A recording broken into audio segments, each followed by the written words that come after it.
नमस्कार दोस्तों। अगर आप यूपीएससी प्रीलिम्स देना चाहते हैं तो आपके मन में एक बात बिल्कुल स्पष्ट हो जानी चाहिए और बात यह है कि सिर्फ मेहनत के दम पर प्रीलिम्स नहीं निकलेगा। मेहनत करना ज़रूरी है, पढ़ाई करनी ज़रूरी है, लेकिन उससे भी ज़्यादा इम्पॉर्टेंट बात यह है कि आप मेहनत कर कहाँ रहे हैं, किन टॉपिक्स को पढ़ रहे हैं, किसी विषय में कहाँ फोकस कर रहे हैं। इससे तय होगा कि आप प्रीलिम्स निकालेंगे कि नहीं। इसी बात को ध्यान में रखते हुए मैंने एक सीरीज़ की शुरुआत की है कि 90% क्वेश्चंस कहाँ से आते हैं। इसके पहले आपने देखा होगा आर्ट एंड कल्चर की वीडियो मैंने बनाई, हिस्ट्री की वीडियो आई थी, पॉलिटी की वीडियो आई है और आज हम बात करेंगे कि सिर्फ 6 टॉपिक्स, पर्यावरण और पारिस्थितिकी के सिर्फ 6 टॉपिक्स हैं जहाँ से 90% क्वेश्चन आते हैं इस सब्जेक्ट के। एक और मज़ेदार बात बता दूं, आपकी तैयारी बहुत ज़्यादा आसान करने के लिए 2022 प्रीलिम्स को ध्यान में रखते हुए हम 300 टॉपिक्स लेकर चल रहे हैं। टॉप 300 की सीरीज़ चल रही है और इसको मैं यूट्यूब पर भी कवर कर रहा हूँ। पीडीएफ नोट मैंने एडवांस में आपको दे दी है ताकि समय कम है, जल्दी से आप तैयार करें। वीडियोस भी जल्दी जल्दी आ जाएंगी, कंप्लीट हो जाएगा। ठीक, तो आप उसे ज़रूर देखिए क्योंकि सिर्फ टॉपिक्स जान जाने से कुछ नहीं होगा। कई बार होता है कि हम पता कर लिए कि हाँ यहाँ से क्वेश्चन आता है, लेकिन हमें सोर्स नहीं मिलता, हम पढ़ाई नहीं करते, तैयार नहीं होता। ठीक है, चलिए अब टॉपिक पे आते हैं। मैं आपको बताने वाला हूँ कि पर्यावरण पारिस्थितिकी के ये 6 टॉपिक्स हैं कौन से जहाँ से सबसे ज़्यादा प्रश्न आ रहे हैं, 90% क्वेश्चन आ रहे हैं। ध्यान से समझिए, सिर्फ इतना जानना जरूरी नहीं है कि ये सामने लिख दिया गया और यहाँ से क्वेश्चन आ जाते हैं। इसमें पढ़ेंगे क्या, थोड़ा सा समझिए, ध्यान से समझिए। समझौते और संगठन क्या मतलब है?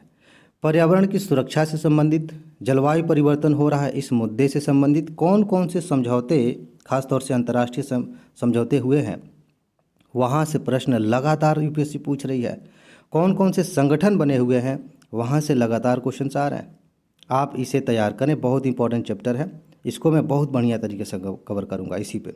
ठीक, इसमें एग्जाम्पल के तौर पे आप देखें तो जो COP26 हुआ है अभी हाल में, इसके पहले जितने भी COP हुए हैं वहाँ से क्वेश्चन आते हैं। इसके अलावा जो संगठन बने, जैसे मान लीजिए IUCN पे क्वेश्चन आ गया, UNEP पे क्वेश्चन आ गया, इस तरह से प्रश्न आते हैं। इन संगठनों के द्वारा कुछ रिपोर्ट्स जारी की जाती हैं, वहाँ से क्वेश्चन आते हैं। और ख़ास तौर से जिस संगठन की चर्चा सबसे ज़्यादा है हाल फिलहाल में, पिछले 1 साल में, वहाँ से क्वेश्चन आने की संभावना सबसे ज़्यादा होती है। जो समझौता अभी हाल ही में हुआ है वहाँ से क्वेश्चन आने की संभावना सबसे ज़्यादा है। जैसे एग्जाम्पल के तौर पे मैंने एक वीडियो बनाया किगाली संशोधन। अब किगाली संशोधन, मॉन्ट्रियल प्रोटोकॉल जिस मुद्दे से जुड़ा है, कहीं से भी क्वेश्चन आ सकता है इस साल। समझ रहे हैं? ये मैं बताऊंगा एक अलग वीडियो बना के कि करंट अफेयर्स के क्वेश्चन कहाँ से आते हैं, बहुत मज़ा आएगा उसमें भी। फिलहाल ये टॉपिक है इन्वायरमेंट का, बहुत ज़्यादा इंपॉर्टेंट। इसके बाद दूसरा टॉपिक, ध्यान से समझिए। ये ऐसा टॉपिक है कि कहीं ना कहीं से घुमा फिरा के आपको हर साल क्वेश्चन दिख जाएगा यहाँ से। प्रदूषण। प्रदूषण अपने आप में सिर्फ इतना नहीं जो हम लोग नॉर्मली पढ़ते हैं किताबों में कि प्रदूषण ये होता है, इतने प्रकार के प्रदूषण होते हैं। यूपीएससी थोड़ा इससे आगे बढ़ती है, थोड़ा सा कंसेप्ट की भी बात करती है। ठीक है, तो आप कुछ चीज़ जानिए, मैं बता देता हूँ। जैसे पहली बात ये कि आप अच्छे से समझिए कि प्रदूषण क्या है। हवा का, पानी का, भूमि का, ध्वनि का, इनको जानने के बाद ध्यान दीजिएगा, ये यहाँ से कई चीज़ें निकलती हैं।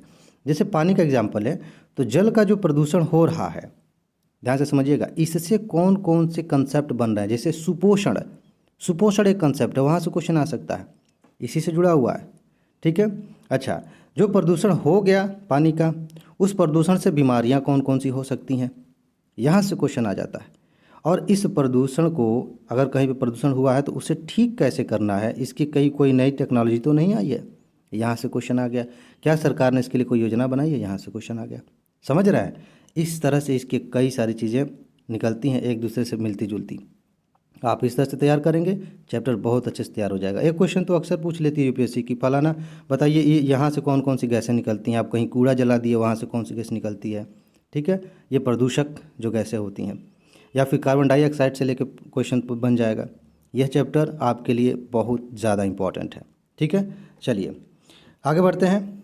नेक्स्ट, चर्चित जीव जंतु काफ़ी इम्पोर्टेंट है। इसके दो दो हिस्से हैं। एक हिस्सा ये है, यूपीएससी पूछ लेती है, कुछ नाम दे देती है, बड़ा ही अजीब सा नाम होता है इंग्लिश में, ठीक, और पूछ लिया जाता है कि ये जो है क्या है। इस तरह से हाल ही में खोजी गई कोई तितली की प्रजाति है, छिपकली है, मेंढक है, क्या है। तो एक एक तरीका ये हो गया, एक कह सकते हैं कि एस्पेक्ट ये हो गया क्वेश्चन पूछने का कि कोई नई चीज़, कोई नया नाम जो चर्चा में अचानक से आ गया। ऐसा नहीं है कोई जीव अभी अभी पैदा हुआ है, मतलब उसकी खोज हुई हो सकती है, अचानक से उस पर चर्चा होने लगी वहाँ से, और कुछ पहले से इम्पोर्टेंट बने हुए हैं, लगातार वहाँ से क्वेश्चंस आते रहते हैं। जैसे कि गेंडा, शेर, बाघ, हाथी, ऊंट, इन पर क्वेश्चंस यूपीएससी पूछती है लगातार। और कई तरह के क्वेश्चंस होते हैं, कभी कभी कंसेप्चुअल, कभी कभी जो है फैक्चुअल क्वेश्चंस होते हैं। जैसे कि इनका आवास जहाँ पे है वहाँ से क्वेश्चन आ सकता है, जिस नेशनल पार्क या फिर जिस क्षेत्र में ये रहते हैं उससे संबंधित प्रश्न आ सकता है। इनकी पर्सनल कुछ विशेषताएं होती हैं, जैसे कि हाथी पे क्वेश्चन पूछा था फिलहाल में यूपीएससी ने, वहाँ से क्वेश्चन बनते हैं। ठीक है, तो इन चीज़ों को ध्यान में रख करके आप तैयारी करेंगे। चर्चित जीव जंतु, इस पर हमने वीडियोज़ बनाए, मैंने कई वीडियो बनाए हैं, कुछ आगे भी आएंगे। ठीक है, अब देखिए, इसके अलावा एक और है बेहद इम्पॉर्टेंट, पर्यावरण और पारिस्थितिकी से संबंधित बहुत ज़्यादा इम्पॉर्टेंट ये है। संबंधित कानून ज़्यादा नहीं है, 4-5 ही कानून है, वहाँ से क्वेश्चंस बार बार आते हैं। आप वैसे देखें 86 में बना था, 72 में बना था, 2002 में बना था। इस तरह से आप समझ जाए, अगर आपने पढ़ा होगा तो हिंट समझ जाएंगे, नहीं तो वीडियोज़ आ रही हैं, PDF आपके पास, समझ जाएंगे। ठीक है, किस तरह से प्रश्न आ रहे हैं ये समझने वाली बात है। कानूनों में क्या प्रावधान किए गए हैं पर्यावरण को सुरक्षित करने के लिए, जीव जंतुओं को सुरक्षित करने के लिए, वहाँ से प्रश्न आ रहे हैं।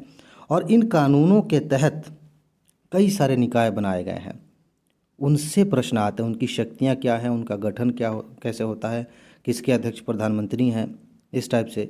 ठीक, तो इनके काम और शक्तियों से प्रश्न आ रहे हैं और इसमें दिए गए प्रावधानों से प्रश्न आ रहे हैं। इसकी आपके पास एक लिस्ट होनी चाहिए, तैयारी होनी चाहिए। पर्यावरण पारिस्थितिकी के नाम पे हम पता नहीं क्या क्या पढ़ते हैं, लेकिन कोर एरिया यही सब है, इसी पर आपको फोकस करना है, यहीं से क्वेश्चन आ रहे हैं। आगे बढ़िए, इसके अलावा एक टॉपिक है, यहाँ देखेंगे आप, जैव विविधता का संरक्षण मोस्ट इम्पॉर्टेंट। ये सही में अगर आप किसी भी साल का क्वेश्चन पेपर उठाएं, अगर 10-12 क्वेश्चन आए हैं इन्वायरमेंट का, लिस्ट बनाएं, आप देखेंगे कि जो 6 टॉपिक्स मैं बता रहा हूँ ना, 90% से ज़्यादा क्वेश्चंस यहीं से आ रहे हैं। मैं बार बार कह रहा हूँ कि अगर पढ़ना है पर्यावरण पारिस्थितिकी, वैसे भी समय कम है, सिर्फ इतना ही पढ़ के जाइए, सिर्फ इन्हीं टॉपिक्स को, बाकी सब छोड़ दीजिए, बहुत आसानी से आप निकाल लेंगे। इसमें क्या आता है, जैव विविधता का संरक्षण। कई बार तो जैव विविधता का मतलब क्या है, इसी पर यूपीएससी ने क्वेश्चन पूछ लिया, यानी कि बेसिक, जैव विविधता का बेसिक क्या है, समझ रहे हैं कि जैव विविधता का मतलब क्या है, कितने प्रकार की होती है। ठीक है, कुछ गतिविधियां जुड़ी हुई हैं जैव विविधता से, कुछ कंसेप्ट्स जुड़े हुए हैं, वहाँ से क्वेश्चन आते हैं। और संरक्षण, संरक्षण से संबंधित कई तरह के कंसेप्ट्स हैं, जैसे हॉट स्पॉट क्या होता है। ठीक है, आप इसी में रामसर स्थलों को ले सकते हैं, वो भी संरक्षण के तहत ही आते हैं ना। जिस वेटलैंड को संरक्षित करने की ज़रूरत है उसे रामसर के तहत सूचित कर दिया जाता है। ये सारी चीज़ें हैं। इसके अलावा ये मैंने लिखा है national park ... national park, biosphere reserve और वाइल्ड लाइफ सेंचुरी, इस तरह के जो वो संरक्षित स्थान है, वहाँ से क्वेश्चंस पूछे जाते हैं। उसमें भी कभी कभी तो इसके कंसेप्ट पे ही क्वेश्चन आ जाएगा कि बायोस्फीयर रिजर्व और नेशनल पार्क में क्या अंतर है। लेकिन ज़्यादातर यहाँ पे जो प्रश्न पूछे जाते हैं वो कभी कभी फैक्चुअल होते हैं। जैसे कि कोई नेशनल पार्क है, मान लीजिए भारत का हिस्सा, ठीक है, नेशनल पार्क है, अरेंज करने के लिए आपसे पूछ लिया जाए, या कुछ इस तरह से प्रश्न फ्रेम किया जाए कि ये नेशनल पार्क किस जगह पे है, उसे आप जानेंगे नहीं तब तक आप कर नहीं पाएंगे।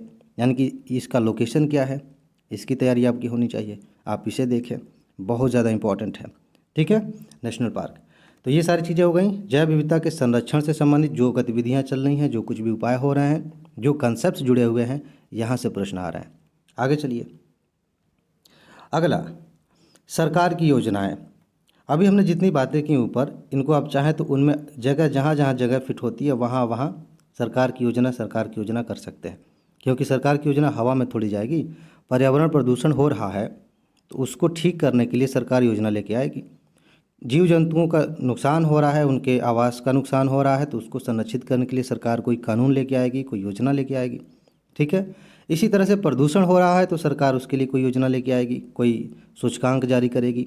इस तरह की चीज़ें हैं, पर्यावरण से जुड़ी हुई हैं, इन्हें आप ध्यान रखेंगे। और ख़ास तौर से अच्छी बात यह है कि आप करेंट अफेयर को ध्यान में रखकर अगर ये वाला हिस्सा तैयार करेंगे तो ज़्यादा आसान रहेगा, ज़्यादा क्वेश्चंस लड़ेंगे आपके। ठीक है, बस इतना ही है। इतने टॉपिक्स आपने तैयार कर लिया, अच्छे से पढ़ लिया, इन्वायरमेंट के 90% क्वेश्चन आपके सही हो जाएंगे। ठीक है जी, तो आगे किसी और विषय में मिलेंगे। और एक बार फिर से मैं बता दूं कि अगर आपको PDF नोट चाहिए, अभी नहीं है आपके पास, तो डिस्क्रिप्शन में जाइए, वहाँ पे आपको व्हाट्सएप नंबर भी मिल जाएगा, वहाँ पे आपको वीडियो का लिंक भी मिल जाएगा, पता चल जाएगा कि कैसे आपको PDF नोट मिलेगी। ठीक है, तो अपना ख्याल रखिए, खुश रहिए, मस्त रहिए। आगे मिलते हैं। नमस्कार।